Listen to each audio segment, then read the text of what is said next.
Isang magandang gabi po sa ating lahat. Naririnig niyo po ba ako? Yes po. Yes, bro. Ayan, yung basta po ang naging araw po natin. Nawa ay sa biyaya po ng Diyos, nawa ay naging maayos. Na-enjoy niyo naman po ang araw po na ito. At hindi natin nakalimutan yung ating mga spiritual disciplines like reading the Bible at syempre yung ating pong pananalangin sa Panginoon.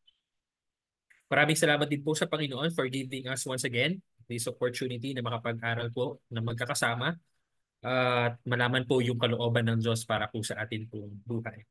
At sa gabi po na ito ay magpapatuloy po tayo sa atin pong tinatalakay na book na You Can Change. Specifically, nasa chapter 5 na po tayo.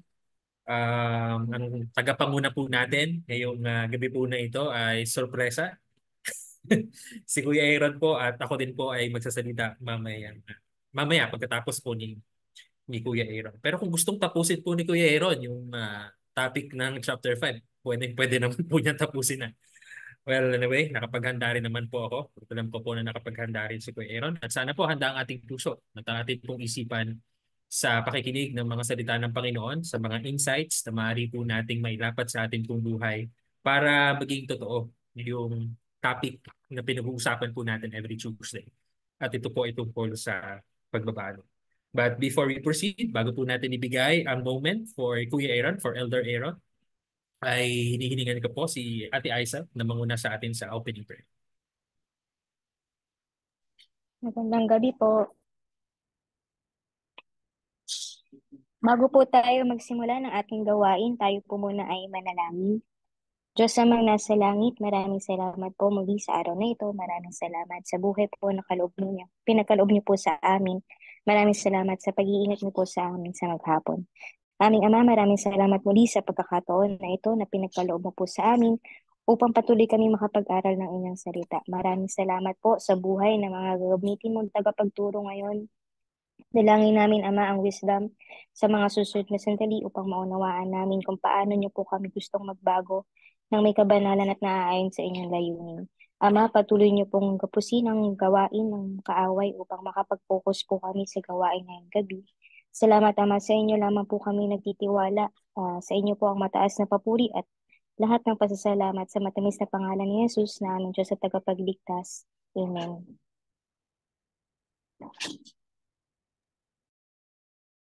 Maraming salamat po.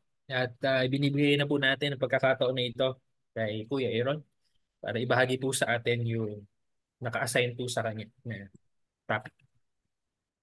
Okay, thank you, Pops. Medyo nagulat din ako dahil ako ang ano ngayon. Thank you pa muna pala.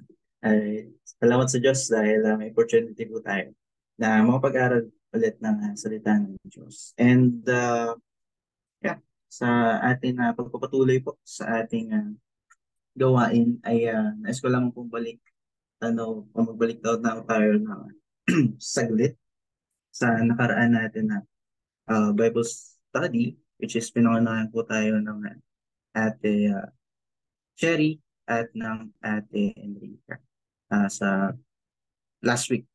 Hindi po ako nagkakamali. Okay? So, yeah. Wait lang po. Ano. Okay, dito po sa nakaraan natin na topic ay pinag-aralan natin. Of course, makikita po ba yung aking share screen? Ayan. So, una ay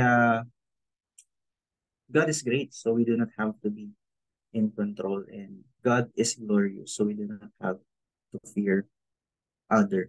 At salamat sa Diyos dahil pinapaunawa sa atin ng Panginoon kung gaano siya glorious, kung gaano siya kataas, kung gaano siya makapangyarihan sa lahat. At tonight ay ang ating pag-aaralan po ay about sa number 3 na topic natin or point ng ating pinag-aaralan patuloy, ang God is good, so we do not have to look elsewhere.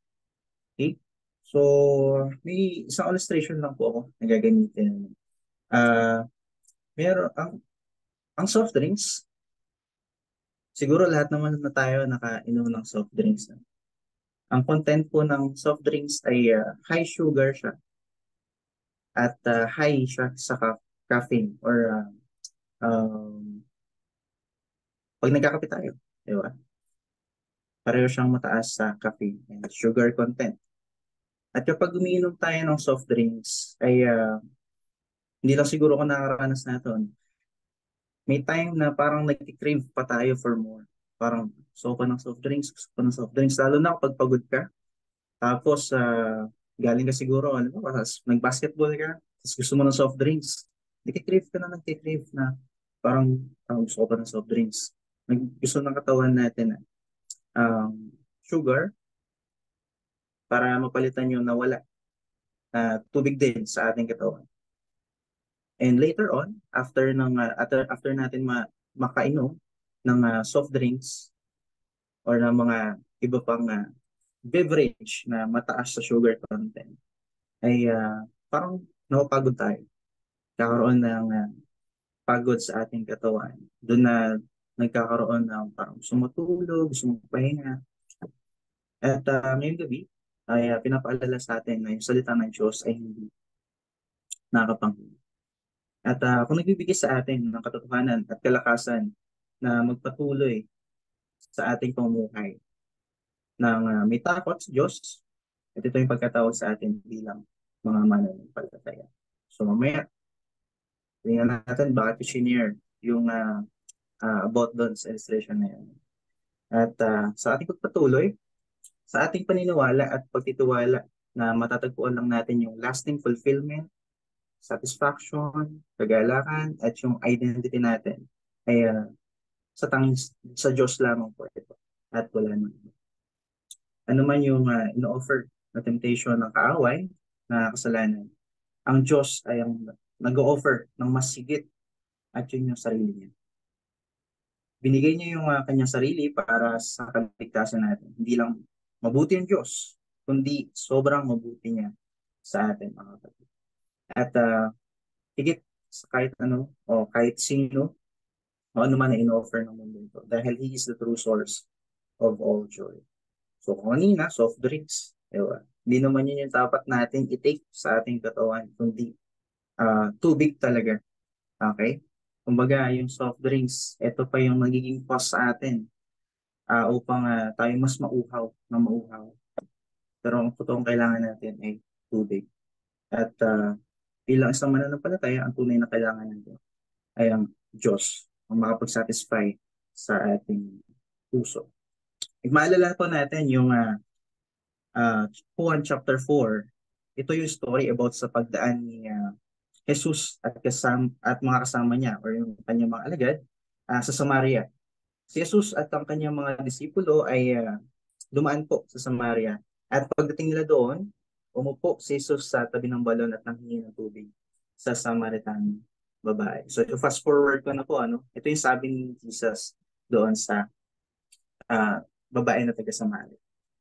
Chapter 4, verse 13 to 14. Ang bawat umiinom ng tubig na ito ay muling mauuhaw. Ngunit ang sino mang uminom ng tubig na ibibigay ko sa kanya ay hindi na muling mauuhaw kailanman. Ang tubig na ibibigay ko ay magiging batis sa loob niya at patuloy na bubukal at magbibigay sa kanya ng buhay na walang hanggan. And yung living water na tinutukoy po dito ay ang Diyos mismo, si Jesus mismo. At ang tubig na in-offer ng Diyos ay hindi na ulit makakapag-pauhaw sa atin kailanman. At isa sa mga problema po natin ay iniisip lang natin yung mga panandalian na kaligayahan na ginagawa natin ay totoong makakapagpasaya sa ating puso. At nakakompromiso naman yung katotohanan na sa Diyos lamang magmumula yung joy na ating hinahanap, inaasam. And magiging distant tayo sa Diyos. At maaring maisip natin na yung joy na nagmumula sa Diyos ay insubstantial or nagkukulang or hindi sapat. At yun yung madalas natin na nakakalimutan at nagiging problema talaga. We long for something na ang Diyos lang yung magkakapag-provide. Yung hinahanap natin sa mundo nito na hindi natin makikita. Pero yung katotohanan, mga kapatid, ay lahat ng joy o kagalakan na na-experience natin ay shadow siya ng source lahat ng kagalakan, which is ang ating Diyos. isang reminder sa atin na tanging Diyos lamang po yung may kakayahan na makapagpuno o makapag-satisfy sa ating puso. Kaya kung naghahanap ka ng satisfaction, fulfillment, kahulugan sa buhay niyo po ngayon, identity, kahit saan o kahit kanino maliban kay Jesus, mauubos ka at may empty time. Yun po yung matutunan. Kung naghahanap ka ng fulfillment dito sa mundo na ito, naghahanap ka ng kahulugan sa mundo na ito, ang identity mo sa iba, hindi natin yung matatagpuan sa kahit sino, kundi sa ating Diyos lang. And yes, meron siguro mga moment po na may experience natin yung refreshment or pleasure sa iba, but ang sabi sa passage kanina sa John 4:13-14, mauuhaw ka ulit at hindi mo fulfill talaga yung puso mo. And kung babalikan natin yung passage from John 4, sabi dito, pinauwi ni Jesus yung babae para isama ang kanyang asawa. And sabi ng babae, ay wala daw siyang asawa. Wala akong asawa. Dahil lang totoo, ay 5 yung kanyang naging asawa. At yung kinakasama niya ngayon, ay hindi din niya asawa. So bakit ginawa ito ng babae? Dahil naghahanap siya ng meaning, satisfaction, at fulfillment sa kanyang mga naging asawa. Isang maganda, at the same time ay nakakalungkot na ilustrasyon din para sa atin. May pleasure is, but again, hindi ito yung totoong joy. Sumasalamin din sa ilang buhay ng pagiging tao at Kristiyano. Sabi dito, bilang mga mananampalataya ni Jesus ay pinapaalalahanan tayo ng Biblia na dapat po tayong mumuhay ng naayon sa kalooban ng Diyos. Marami yung nag-iisip na yung pagsunod sa Diyos ay parang nakakalungkot kasi maalis sa atin yung mga bisyo, maalis sa atin yung mga bagay na ginagawa natin before. At hindi natin pwedeng gawin yun kasi susunod tayo sa Diyos. Ayoko na yan kasi hindi na ako makakainom. Ayoko na yan, hindi na ako makapag-yosi. Ayoko na yan kasi hindi na ako makapagsugal. Parang lungkot naman ng buhay bilang parang pag naging Christian ako, ang lungkot naman ng buhay ko. Yun yung kadalasan na naisip. At naging dahilan upang hindi sumunod ang isang tao. Manampalataya kay Jesus. It's all about myself, himself, herself.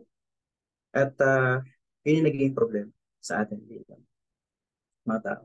But yung katotohanan, again, hindi yun yung buhay na nais sa atin ng Diyos. Hindi yun yung buhay na ninais ng Diyos para sa ating mga mananampalataya. Yung buhay kasama ang Diyos at yung buhay na para sa Diyos ay yung best life na maaari nating ipamuhay dito sa mundo. Sabi dito, change is about enjoying the freedom from sin and the delight in God that God gives us or gives to us through Jesus. Ang Diyos ay hindi lang po higit sa kahit anong ino-offer na kasalanan ng kaaway. Hindi lang siya better, kundi ang Diyos ay walang hanggan. God is forever and God is eternal. Again, Bible ay maraming beses na pinag-usapan about sa pleasure of sin. At totoo din naman po na maraming kasalanan ang bibring sa atin ng pleasure. At hindi mawawala yun. Yun kasi yung gustong itatak sa isip natin, ng kaaway sa isip natin. Hey, yun, maganda yan. Hindi, Enrica, okay yan. Maganda yung ginagawa mo na yan. Pero ang totoo, if hindi ito God glorifying, if hindi ito naayon sa kalooban ng Diyos, at yung desire ng heart mo na hindi naman tugma doon sa sinasabing gawin mo sa salita ng Diyos, ay yun yung gustong gawin ng kaaway para sa atin. He wants us, or nililid lang tayo ng kaaway na okay yung mga bagay na hindi naman dapat talaga gawin laban sa Diyos. And hindi biro na mahulog sa kasalanan dahil inaatake nito yung mga desire ng puso natin. Pero paulit-ulit din tayo na nare-remind ng salita ng Diyos na yung sino, kasalanan ay panandaliang panahon lang or sa panandaliang panahon lang po. And sabi dito sa Hebreo chapter 11 verse 24 to 26, maaari po bang makibasa nito si Ate Shane or Kuya Josh? Yan po ba kayo?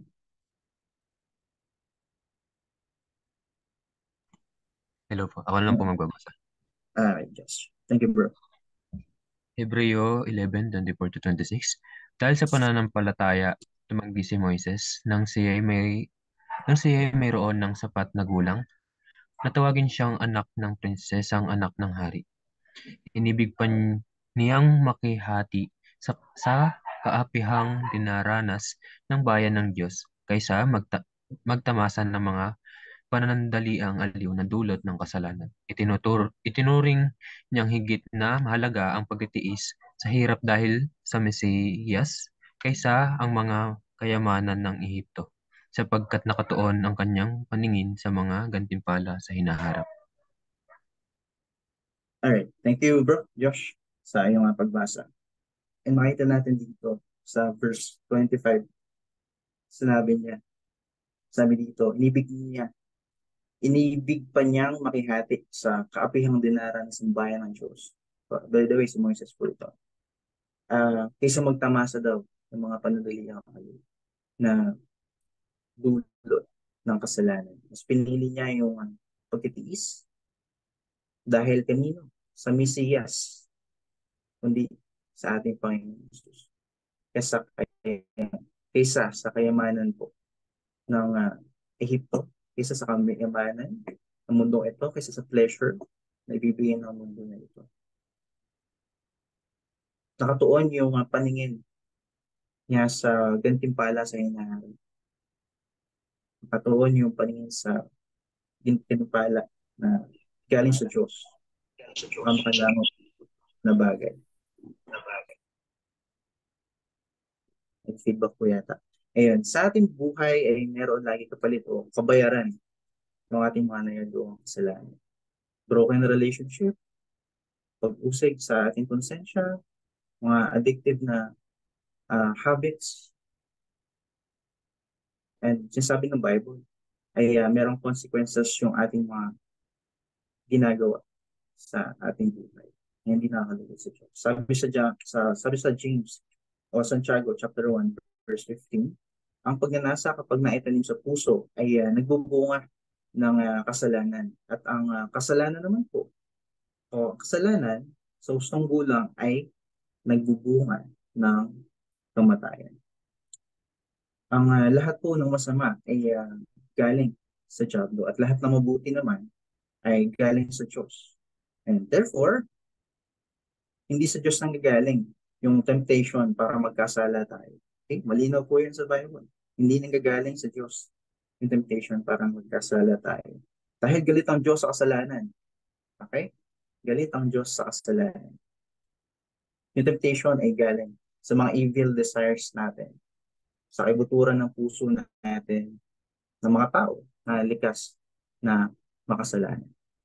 Kapag nag-start tayo mag-focus doon sa temptation, unang inaatake nito, yung isip natin, mawala tayo doon sa bigger picture na binibigay sa atin ng Diyos. Ang puso natin, kapag nabalot ng evil desires o nagbubunga ito ng kasalanan. At kapag lumaki at inalagaan natin, ay nag-lead ito sa kamatayan. Yun yung sinasabi sa Roma chapter 3 verse 26, sapagkat ang kabirang kasalanan ay kamatayan. Ang totoo ay madali tayong mahulog sa temptation at madali tayong bored sa buhay. So ay sinasabi natin, we hunger for more. Mayroong tagline, we hunger for more. Hunger for more. Walang satisfaction habang nandito tayo sa mundo nito. Kung gagalawan natin ay yung mga makamundong bagay. Pero salamat sa Diyos dahil siya yung buhay. Yung hinahanap natin na joy sa kasalanan, after natin na makapag-commit ng isang kasalanan, ang dali natin maghanap ng another na excitement, ma-excite yung heart natin, or ma-excite yung desire ng puso natin, or ma, para malinger yung heart natin doon sa kasalanan.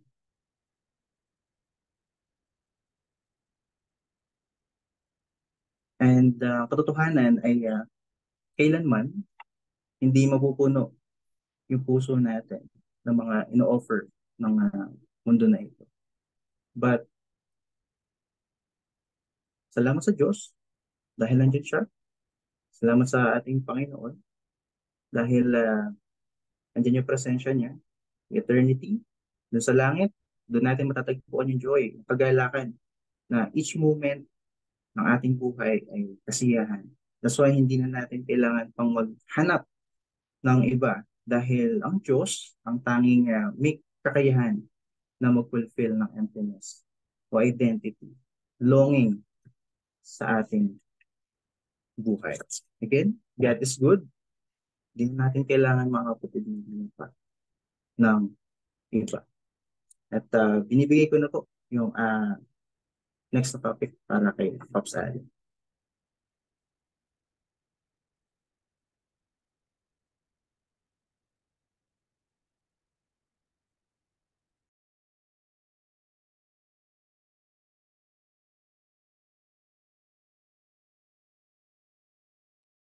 Hello po. Nakikita niyo po, nababasa niyo po ba yung nasa screen?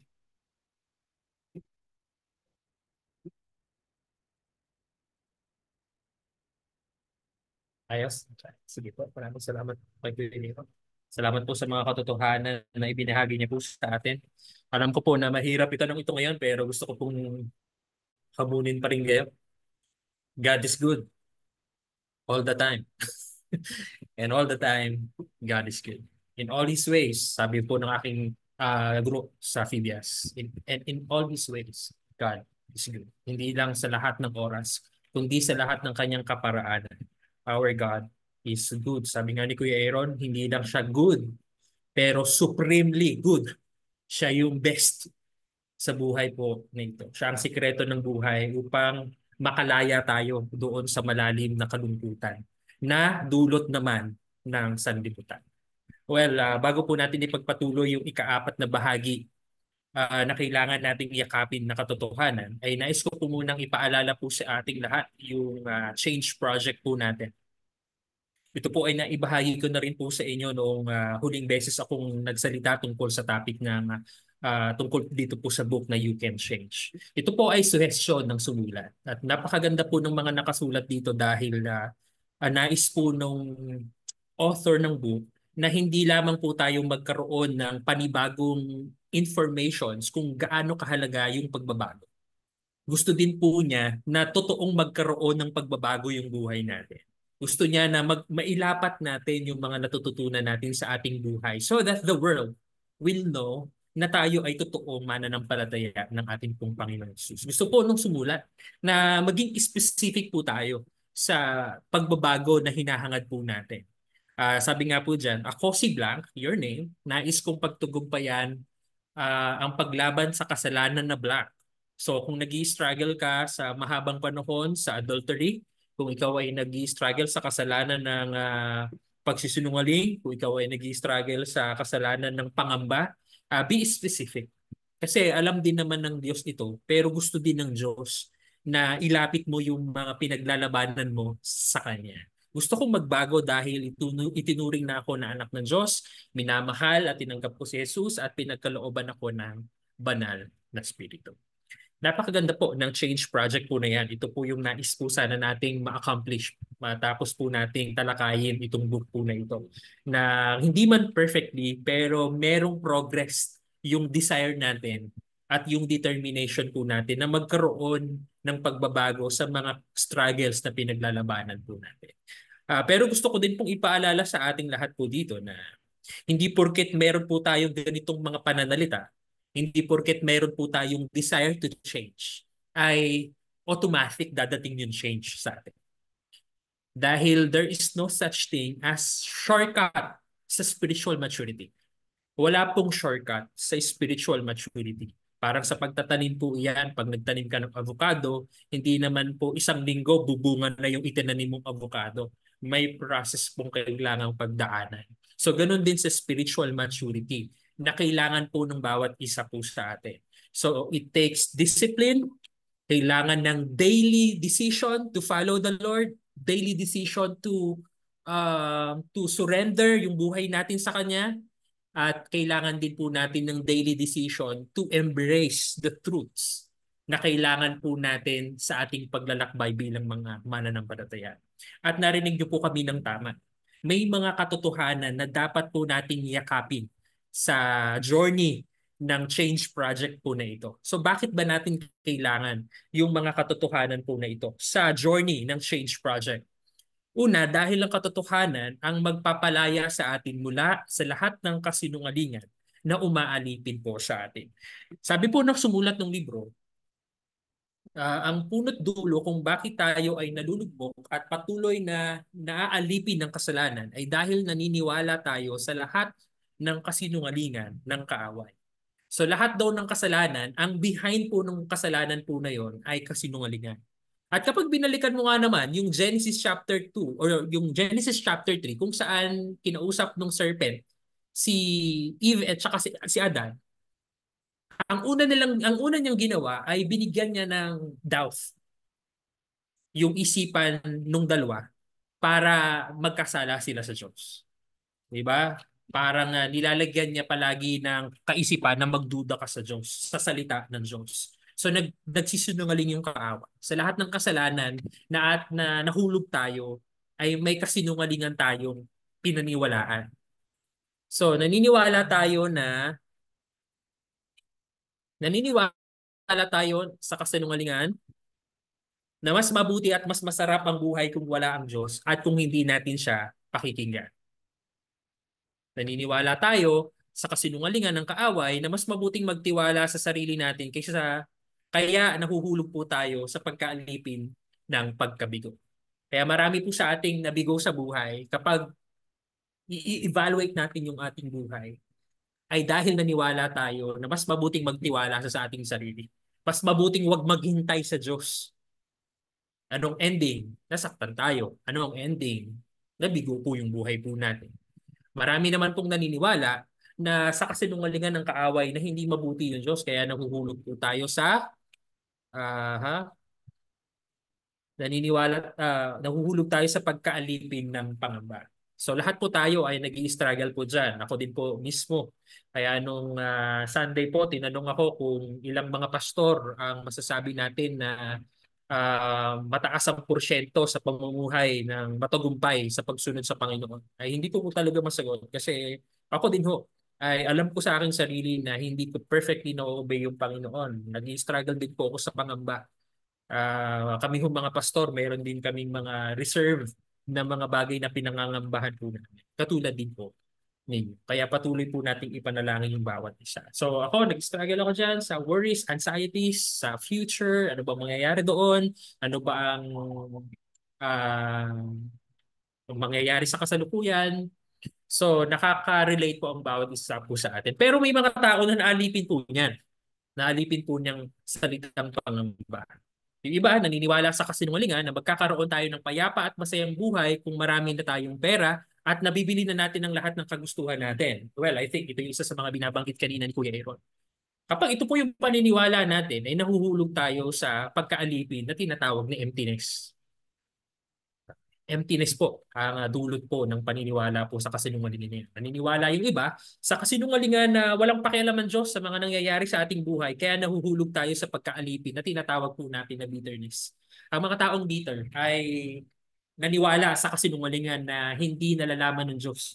Yung walang concern yung Diyos sa pinagdadaanan at sa ginawa sa kanya ng ibang tao.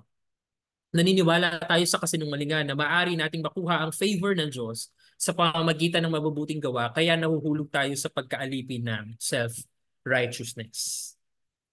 Sabi pa po ng manunulat, palagi nating ipinapahayag na tayo ay mananampalataya, ngunit sa usapin ng praktikal na pamumuhay ay palagi tayong bigo at kabilang din tayo sa mga taong namumuhay na walang tiwala sa Diyos.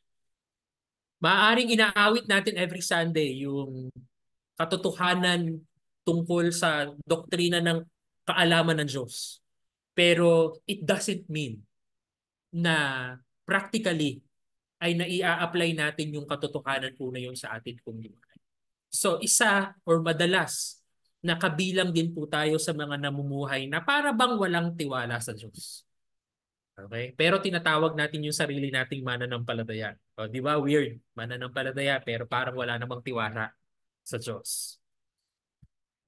Pangalawa, kaya kailangan po natin yung katotohanan sa change project po na ito. Hindi lang dahil kailangan natin iyon para makalaya tayo sa mga pagkaanipin.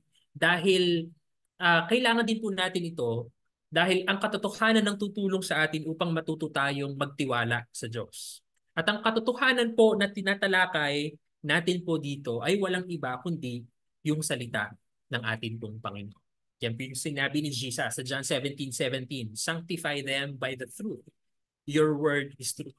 So, in other words, kailangan po natin ang salita ng Diyos, ang mga katotohanang itinuturo sa atin ng salita ng Diyos sa paglalakbay po natin patungo dun sa change project. Kung nais po natin maging ganap yung pagbabago na nais din ng Diyos para sa atin, we need to give importance sa salita ng Diyos.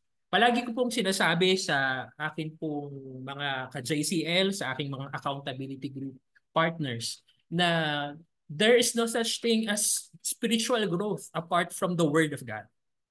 There is no such thing as spiritual growth apart from the Word of God. Kasi sabi sa 1 Peter chapter 2 verse 2, ito yung primary means ng Diyos para tayo ay lumalim sa pananampalataya. Kaya nga kung gusto mong malaman ang spiritual status ng church or yung spiritual status ng iyong cell group, alamin mo kung nagbabasa ng Bible itong mga kasama. Kasi doon pa lang makikita mo na kung mag-grow yung kapatid natin sa Panginoon at tayo din personally. Kaya nga gusto ko din po kayong personal kamustahin. Hindi po man po kayong maisa-isa. Pero gusto ko po kayong kausapin ngayon at tanungin, kamusta na yung inyong Bible reading and meditation sa salita ng Diyos? Are we still reading the Word of God? Nagbibigay pa ba tayo ng importance sa salita ng Diyos? May tendency kasi dahil natapos natin last year, kung di ako nagkakamali, itong Bible reading natin from Genesis to Revelation, may tendency na isipin natin na, nabasa ko naman na yun. Nabasa ko naman na yun. Siguro kapag may magpapaalala sa akin, maaalala ko na yung binabasa natin dito sa First Samuel. Pero kapatid, kailangan natin kumain ng salita ng Diyos palagi. Kasi primary means to para mag-grow tayo sa ating pananampalataya, para magkaroon ng pagbabago yung buhay po natin. Ito yung kailangan nating yakapin upang maging realidad yung pagbabago na hinahangad po natin sa ating buhay.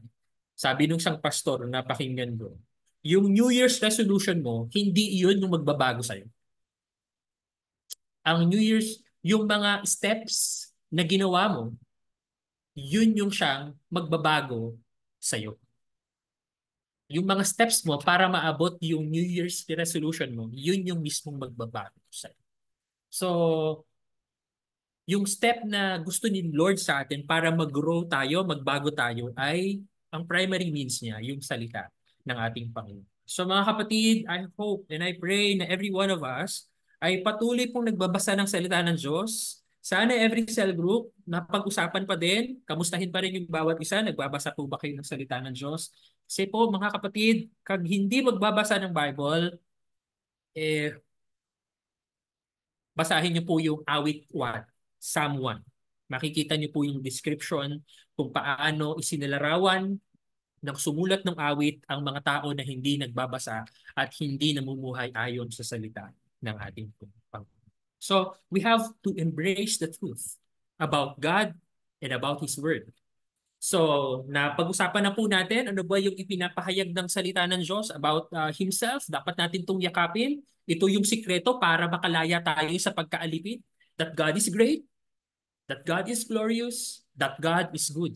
So we do not have to look elsewhere. Kung nalulungkot ka, naghahanap ka ng satisfaction, you don't need to look elsewhere. Hindi ka kailangan maalipin ng kalungkutan at ng ibang mga kasalanan. You have to trust that God is good at nasa Kanya ang supreme satisfaction ng buhay. And tonight, pagpapatuloy ko po yung pinag-aaralan natin, God is gracious, so we do not have to prove ourselves. So maybe you are wondering ano ang relationship ng point number 4 sa usapin ng pagbabago.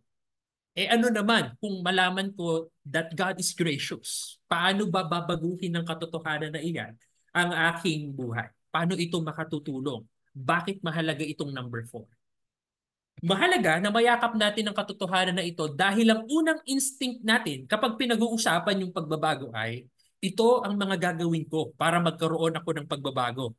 Ito ang mga gagawin ko para ma-prove yung sarili ko sa Diyos.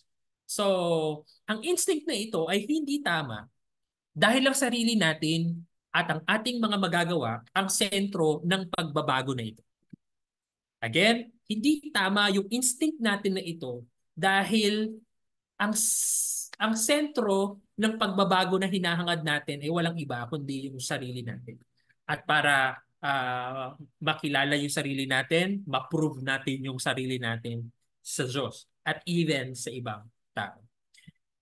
Hindi rin po ito tama dahil nakaangkla po ito sa isipan na, kaya kong baguhin yung sarili ko para ma-impress ang Diyos at para mapatunayan sa Kanya na karapat-dapat ako nakalugdan kumpara sa iba. Ang lupit nung huling bahagi, kumpara sa iba. Palaging ikinokompara yung sarili sa iba. Mas okay ako, mas katanggap-tanggap ako, at mas karapat-dapat akong pagpalain ng Diyos kumpara sa iba. So, yung motivation and yung desire ay mayroong problema sa part po na ito, sa instinct na ito. At para mas maunawaan po natin yan, ay kailangan nating basahin, kailangan nating pagbulay-bulayan yung Lucas 15 verses 11 to 32. And every one of us ay very familiar sa parable po na yan. Sino po ang gustong mag-guess? Anong parable ang matatagpuan sa Lucas 15 verses 11 to 30?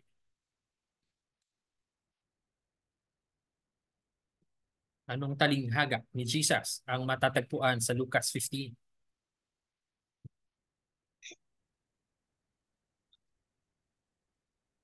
Ayan, may nagbukas na. Si Tita Che po. Tita Che, palagay nyo, ano po ang parable po yan? Ang Lucas 15 po ay yung nawalang at natagpo ang tupa. Okay, so pero sa bahagi po ng verse 11 to 32, may specific na parable po siyang binanggit na hindi tungkol sa tupa, kundi tungkol sa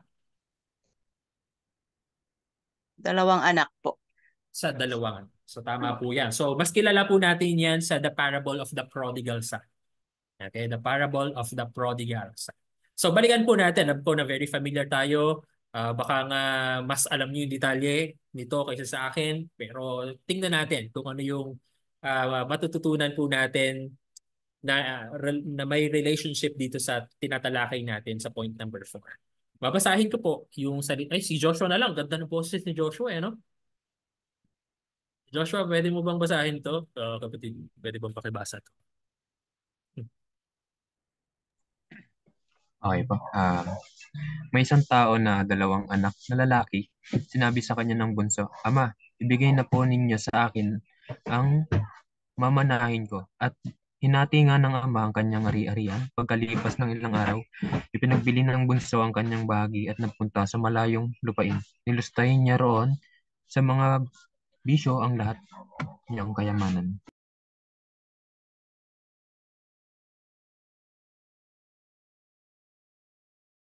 Sige, Kuya Josh, tuloy mo lang. Talaga na pa? Yes, sir. Nang maubos na ito, nagkaroon ng matinding tagutom sa lupaing iyon, kaya't siya ay nagsimulang maghirap. Namasukan siya sa isang tagaroon at siya ay pinagtrabaho nito sa isang babuyan. Sa tindi ng kanyang gutom at dahil sa wala namang nagbibigay sa kanya ng pagkain, halos kainin na niya ang mga pinagbalatan ng mga bungang kahoy na pinapakain sa mga baboy. Ngunit napag-isip-isip niya ang kanyang ginawa at nasabi niya sa sarili, labis-labis ang pagkain ng mga alila ng aking ama, samantalang ako'y namamatay dito sa gutom. Babalik ako sa aking ama at sasabihin ko sa kanya, Ama, nagkasala po ako sa Diyos at sa inyo. Hindi na po ako karapat-dapat na tawaging anak ninyo. Ibilang na lamang ninyo akong isa sa inyong mga alila at siya'y nagpasyang umuwi sa kanila.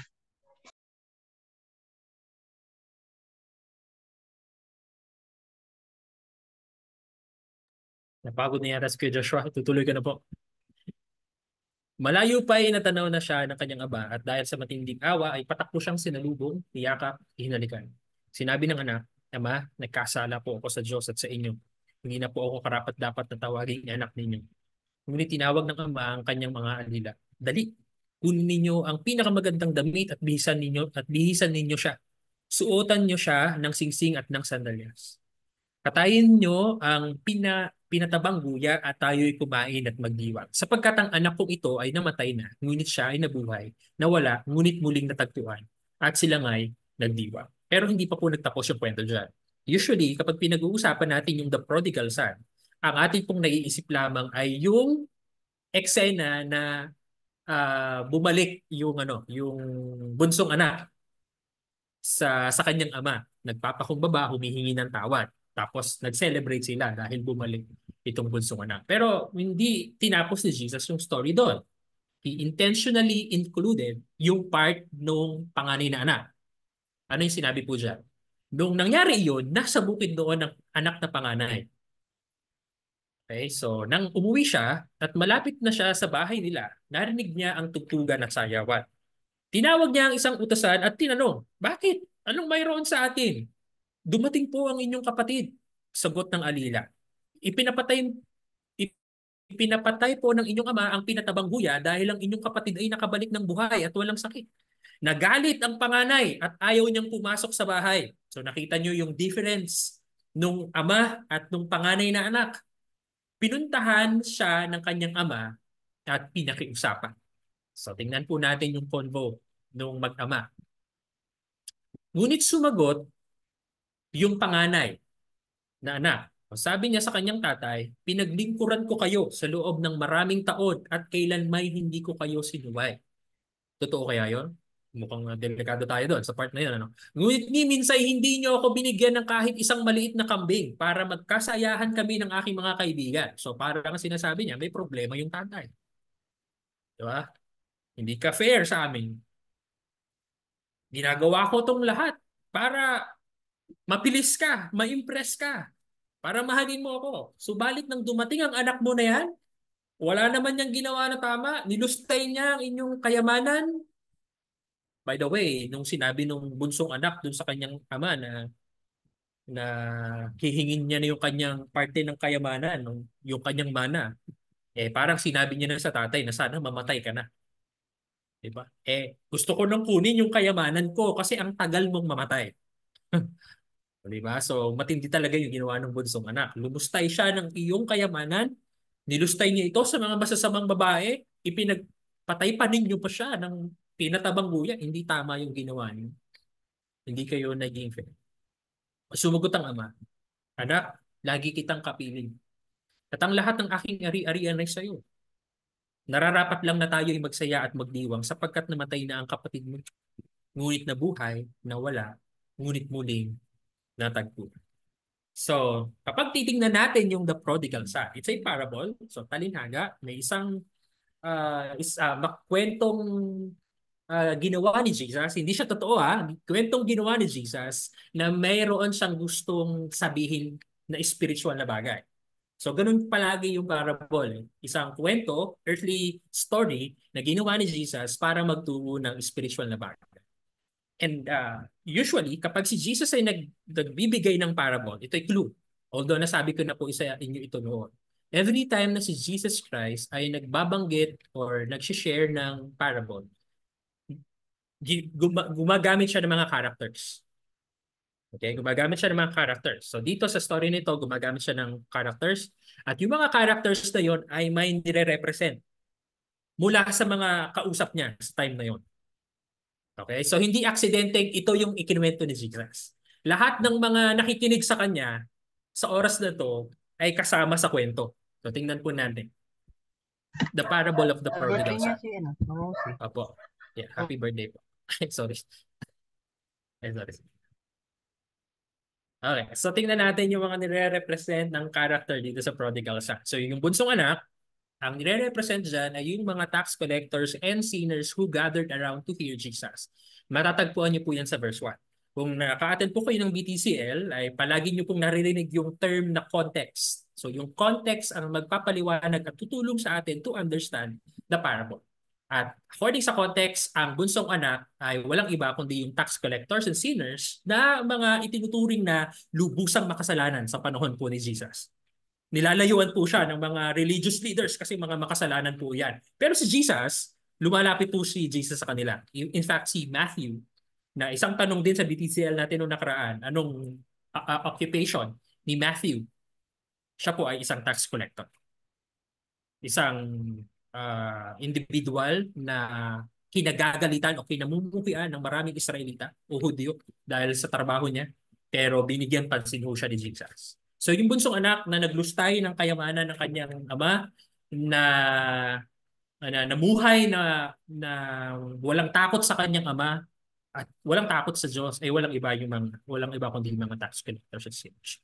At yung iba ay obviously God the Father. He is the gracious God. He's the gracious God. Diyos sa kwento. At yung pangatlo, yung panganay na anak, ay walang iba kundi yung mga Pariseo at yung mga teachers of the law.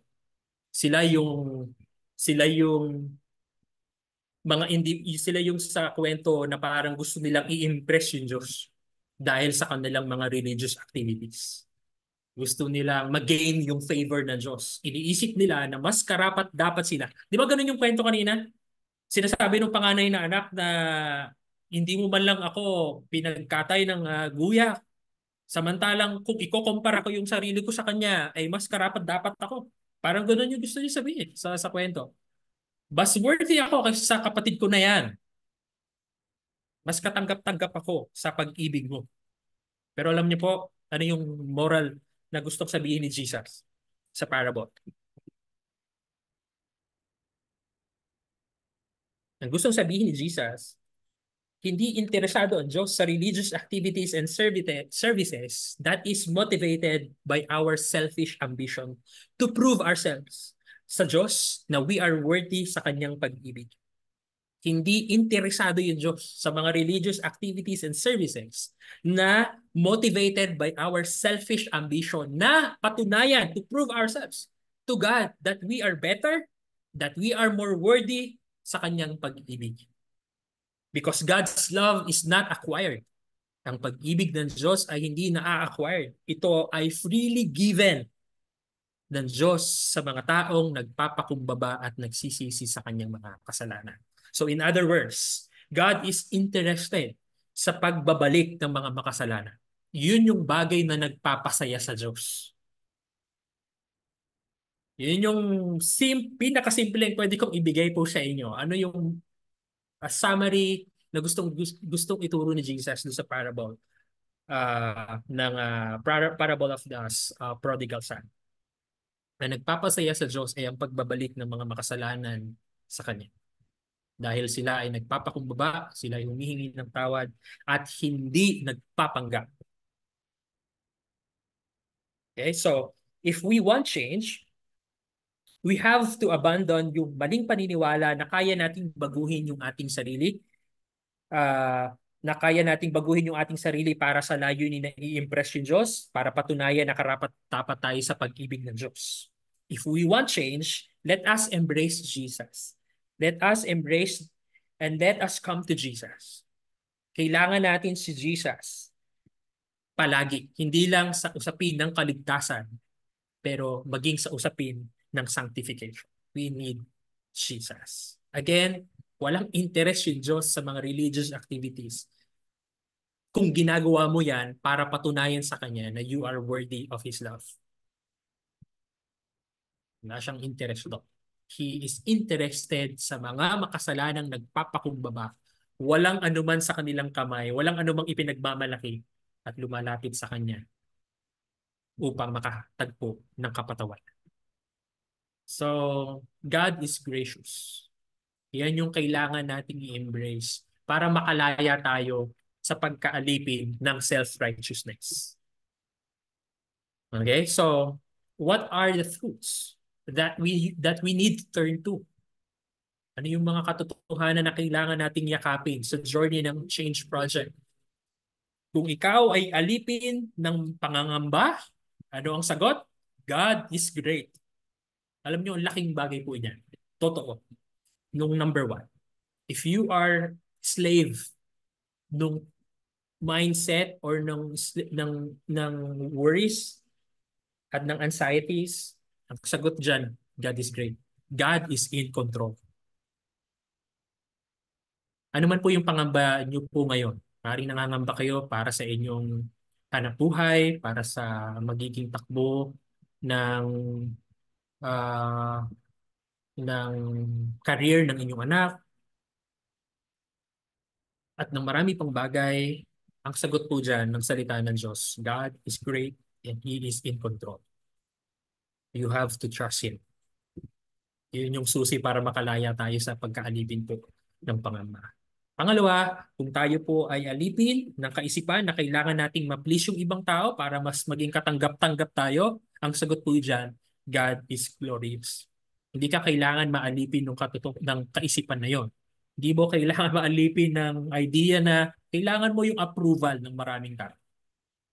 By the way, kung mapakinggan yung mabuti yung preaching ng Sunday, ano ba yun? May persecutor talaga yung mga Kristiyano. Hindi talaga natin mapiplease ang lahat. Lalo na kapag nag-stand tayo sa biblical truth about LGBTQ. Try mo mag-stand dyan sa school. Sigurado akong may sasabihin sa'yo iba. But you don't need to be afraid sa sasabihin niya. Because God is glorious. Kung meron kang isang dapat katakutan, walang iba kundi Diyos lang. Diba? Diyos ang dapat nating katakutan. Now, kung ikaw naman ay alipin ng kalungkutan, naghahanap ka ng satisfaction sa buhay. Gusto mo nang magbago, gusto mo nang makalaya sa pagkaalipin na yun. Ano yung sagot? God is good. You have to trust that God is good. And His ways are always greater para sa atin. Sabi ng isang devotion na pakinggan ko kahapon, um, kapag inuna natin ang Diyos, kapag pinili natin ang paraan ng Diyos, ito ay palaging mabuti at hindi tayo mabibigo dito. So we have to embrace the reality that God is good. Sometimes, mas gusto nating i-embrace na mas mabuti yung mundo at yung inaalok ng mundo. Pero the reality is, hindi sila mabuti. Si Satan ay hindi kailanman naging mabuti. Wala siyang mabuting intention sa atin. Gusto lang niya bumagsak tayo. And we have to embrace, again, the reality that God is good. Kung ikaw ay nalulungkot ngayon, bakit ka nalulungkot? So, kailangan ng evaluation. So, number 4, yung pinag-aralan na tinalakay ko po. So, if you are a slave sa self-righteousness and if you are trying to please the Lord sa pamamagitan ng religious activities to impress Him, no. Ang sagot po dyan ay God is gracious. God's love is not acquired. It is freely given by God to those people na nagpapakumbaba sa Kanya. And yes, madadapa tayo sa journey ng change project. Hindi tayo magiging perfect dito sa mundo sa change project na ito. Anong sagot? God is gracious. 1 John chapter 1 verse 9. Anong sabi doon? If you confess your sins, He is faithful and just to forgive us and to cleanse us. Hindi magiging perfect, but we have God na gracious enough to forgive us.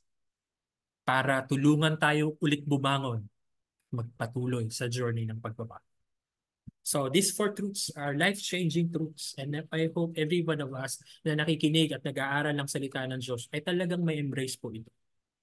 At nalulungkot din ako kapag naiisip ko na may mga kapatid tayo sa church na hindi rin napapakinggan ng mga ganitong katotohanan. Mahalaga na panghawakan natin to. Grabe to. Itong 4 truths po na ito sa personal po nating. So, yun lamang po at maraming salamat po sa time na binigay po ninyo and hopefully nakatulong po yung mga pinag-usapan po natin para magkaroon nga ng beautiful change yung ating pong buhay at makalaya tayo sa mga umaalipin sa buhay po natin. So, I don't know kung may natapos si Kuya Aaron para sa ating pong closing prayer. Pero kung wala po, ay hinihingi ko din po, inihilingan ko po siya na mag-tap para sa ating closing prayer. Thank you po. Okay, thank you, Pops, sa ating mga pakinggan na Bible study for tonight. At reminder lang din sa mga tagapagsalita natin or tagapanguna natin for next week ang ating Divina Kuya AC. Siguro ay mapapalahan na sila next para sa sige po. Sa ating pagkatapos, naniyahan ko po yung bawat isa na tayo ay malangin. Ako na lang po yung mag-pray sa gabing ito. Okay, sige, let's pray. Ama namin Diyos, na makapangyarihan sa lahat, kami ay nagpupuri at nagpapasalamat sa ito. Salamat Lord sa kabutihan mo sa aming buhay. Salamat Lord sa mga katotohanan na na iyong salita aming napakinggan. Dalangin namin, Panginoon, ay patuloy na gumpay sa amin, nakalakasan sa aming gawain araw-araw and sa natitirang oras sa gabing sa araw na ito. Pray, Lord, na gabayin din yung mga kapatid namin, pag-aingatan. Yung mga kapatid namin hindi namin kasama tunay sa Bible study na ito. We pray na maayos yung kanilang kalagayan at nawa ay pag-aingatan nyo sila. Saan man sila naroon. Nawa ay makasama din namin sila sa mga susunod pa na session ng aming Bible study. At dalangin ko rin, Panginoon, ang pag-iingat mo sa bawat isa sa pag-uwi sa trabaho. Mga kapatid namin na may karamdaman, dalangin namin ng kalakasan na bibigyan ng Panginoon sa kanila. Pagalingan, maka-recover Panginoon sila sa ugot sipon, mga natrangkaso, nagkasakit, Panginoon. Pray, Lord, for your healing, bilisan na pag-recover sa kanilang physical na katawan. At kailangan din namin, O Diyos, na sa gabing ito ay makapagpahinga din kami ng kaisang peace, Panginoon. Salamat, Lord, sa iyong kapahinga na nagmumula lamang sa iyo. Salamat, Panginoon. At ito lamang po kami sa madalangin sa pangalan ni Jesus. Amen po. Gandang gabi po. Maraming salamat po. Salamat Thank you Kuya po Aaron. sa inyo.